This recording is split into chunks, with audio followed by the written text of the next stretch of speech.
Кеше бірқатар атбегілер, осы қоғам белсенділері дабыл қағып бізге хабарласты. Жел соққысы шөптің басы қозғалмайды дейді. Қазір енді сондай бір әдет бізде бар екені жасырын емес. Алматы қаласында мектеп-интернатта айтылды.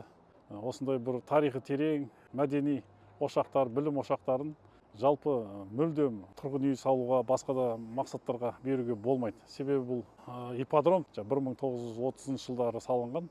Қарап отырсаңыз, одан бері қанша жыл уақыт өтті.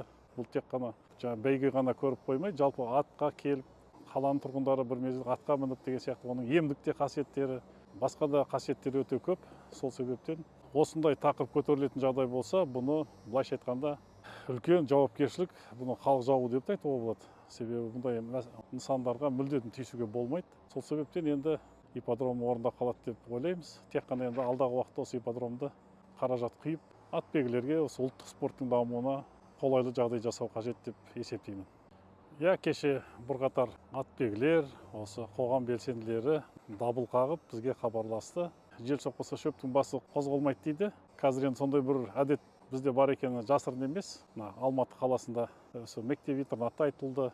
Осындай бір тарихы терең, мәдени ошақтар, білім ошақтарын жалпы мүлдем тұрғын үй салуға, басқа да мақсаттарға беруге болмайды. Себебі бұл ипподром 1930 жылдары салынған. Қарап отырсаңыз, одан бері қанша жыл уақыт өтті.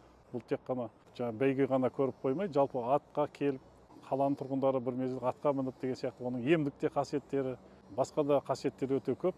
Сол себептен осындай тақырып көтерілетін жағдай болса, бұны былайша айтқанда үлкен жауапкершілік, бұны халық жауы деп те айтуға болады. Себебі бұндай нысандарға мүлдем тиісуге болмайды. Сол себептен енді ипподром орында қалады деп ойлаймыз. Тек қана енді алдағы уақытта осы ипподромды қаражат құйып, атбегілерге осы ұлттық спорттың дамуына қолайлы жағдай жасау қажет деп есептеймін.